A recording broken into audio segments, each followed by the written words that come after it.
मैं पंकज कुमार लॉ दर्पण में आप सभी का स्वागत है। इस लेक्चर में हम बात करेंगे सुसंगत तथ्य के बारे में। अंग्रेजी में इसको बोलते हैं रेलेवेंट फैक्ट। सबसे पहला पॉइंट कि सुसंगत अर्थात रेलेवेंट का मतलब क्या होता है। देखिए, सुसंगत का मतलब होता है संबंधित या जुड़ा हुआ या संसक्त या संबद्ध।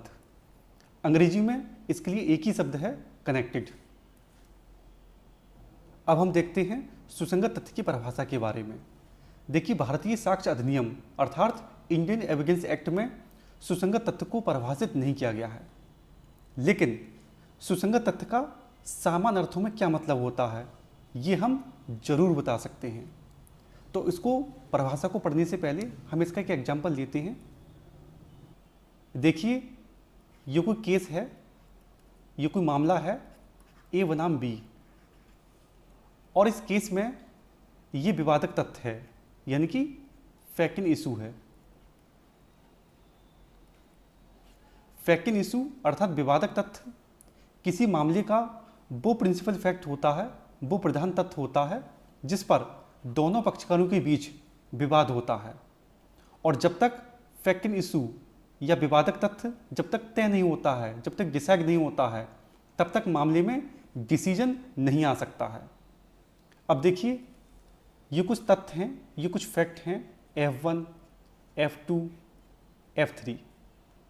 ये भी फैक्ट्स हैं, ये भी तथ्य हैं जिस पर मुकदमे के दोनों पक्षकारों के बीच कोई भी विवाद नहीं है, यानी कि ये तीनों तथ्य नॉट इन इशू हैं।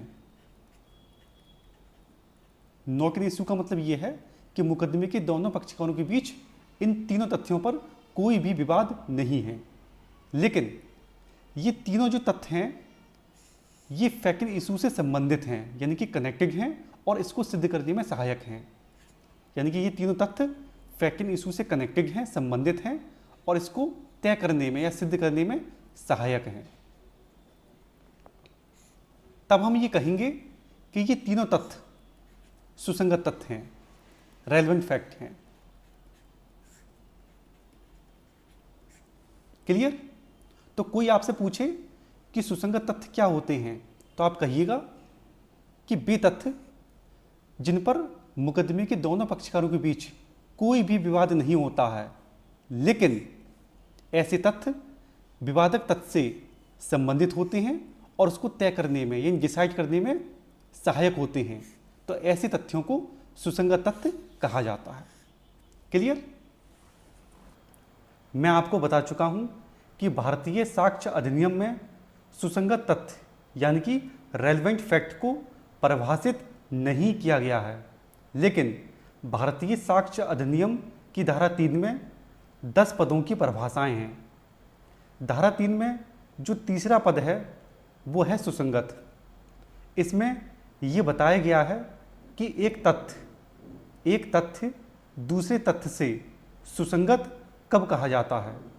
तो धारा 3 सुसंगत के बारे में क्या कहती है वो हम पढ़ लेते हैं।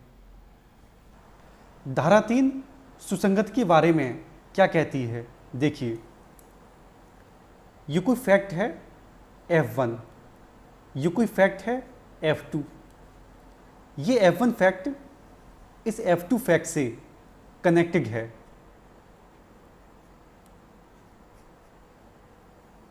कनेक्टेड मतलब संसक्त है या जुड़ा हुआ है या संबंधित है, कुछ भी बोल सकते हैं। तो F1 फैक्ट F2 फैक्ट से कनेक्टेड है, संसक्त है। लेकिन कनेक्टेड है कैसे? देखिए, भारतीय साक्ष्य अधिनियम का चैप्टर 2 यानी कि चैप्टर 2 इंडियन एविडेंस एक्ट का, इसमें 5 से लेकर 55 तक धाराएं हैं और इस चैप्टर का नाम है तथ्यों की सुसंगति के विषय में। इस चैप्टर में सुसंगति के तमाम प्रकार वर्णित हैं।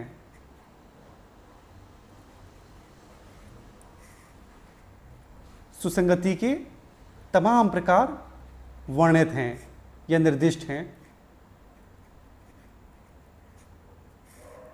तो इन तमाम प्रकारों में से किसी भी प्रकार से F1 फैक्ट इस F2 फैक्ट से कनेक्टेड है, संसक्त है, तब हम ये कहेंगे कि जो F1 फैक्ट है ये सुसंगत है। किसके प्रति? F2 के प्रति। क्लियर? तो भारतीय साक्ष्य अधिनियम की धारा 3 सुसंगत के बारे में क्या कहती है? धारा 3 ये कहती है कि जब कोई एक तथ्य किसी दूसरे तथ्य से कनेक्टेड है, संसक्त है, लेकिन संसक्त कैसे है?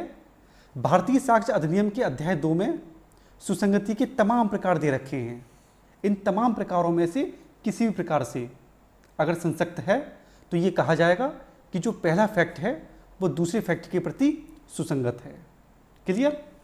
अब तक हमने देखा कि सुसंगत का शाब्दिक अर्थ क्या होता है, उसके बाद हमने देखा कि सुसंगत तथ्य यानी कि रेलेवेंट फैक्ट का सामान्यता क्या मतलब होता है, और उसके बाद हमने देखा कि भारतीय साक्ष्य अधिनियम की धारा 3 सुसंगत के बारे में क्या बताती है।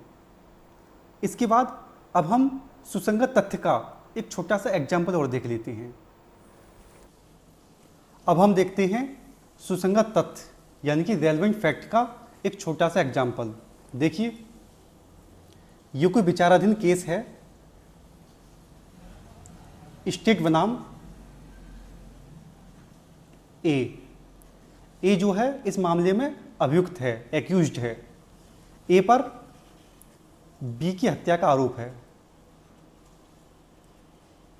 लेकिन ए हत्या के आरोप से मना करता है।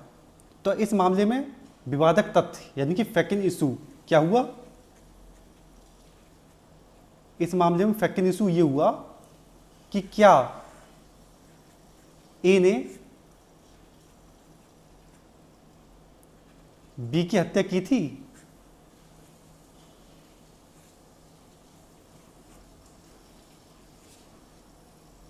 ये इस मामले में विवादक तथ्य हुआ। देखिए, विवादक तथ्य वो तथ्य होता है जिसे मुकदमे का एक पक्षकार अवकथित करता है और दूसरा पक्षकार उससे इनकार करता है। ऐसे तथ्य को विवादक तथ्य यानी कि फैक्ट इन इशू कहा जाता है। इसी मामले में देख लो तुम, स्टेट की तरफ से आरोप लगाया गया है कि ए ने हत्या की है, लेकिन ए हत्या के आरोप से मना करता है। तो ए ने हत्या की है कि नहीं की है, इसी पर तो विवाद है, इसी पर तो दोनों पक्षकारों के बीच विवाद है। तो यही फैक्ट इन इशू है। ठीक, अब देखिए, इस मामले में कुछ और फैक्ट यानी कि तथ्य रखे जाते हैं। फैक्ट नंबर 1, देखिए, ये जो अभियुक्त ए है इसकी बहन का बी से मित्रता थी और ए जो है इस बात को जानता था और इस बात को लेकर बी से दुश्मनी मानता था।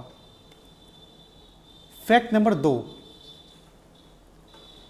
ए हत्या के कुछ समय पहले बी के घर की ओर जाते हुए देखा गया था और इसके हाथ में चाकू भी था और बहुत गुस्से में था।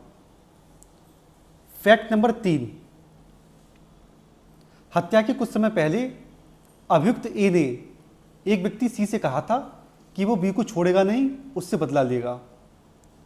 फैक्ट नंबर 4, जो अभियुक्त ए है ये हत्या के कुछ समय पहले बी के घर में जाते हुए देखा गया और जब ये बी के घर से बाहर आया तो इसके कपड़े और हाथ खून से रंगे हुए थे। फैक्ट नंबर 5, हत्या के एक दिन बाद अभियुक्त ए ने व्यक्ति सी से कहा कि उसने अपना बदला बी से ले लिया है। तो ध्यान दीजिए, ये पांचों को पांचों जो तथ्य हैं इन पर मुकदमे के दोनों पक्षकारों के बीच कोई भी विवाद नहीं है, यानी कि ये नॉट इन इशू हैं, इन पर कोई विवाद नहीं है। लेकिन ये पांचों के पांचों तथ्य इस विवादक तथ्य से कनेक्टेड हैं,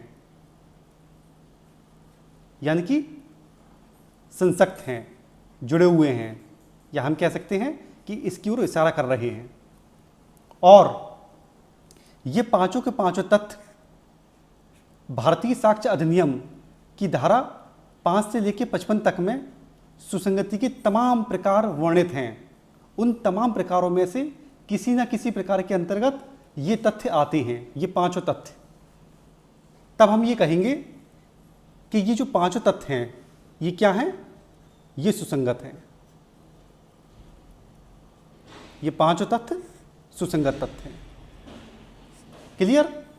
तो कोई आपसे पूछे कि सुसंगत तथ्य क्या होता है, तो आप कहिएगा कि वह तथ्य जो किसी दूसरे तथ्य से संसक्त है, और संसक्त कैसे है, कनेक्टेड कैसे है।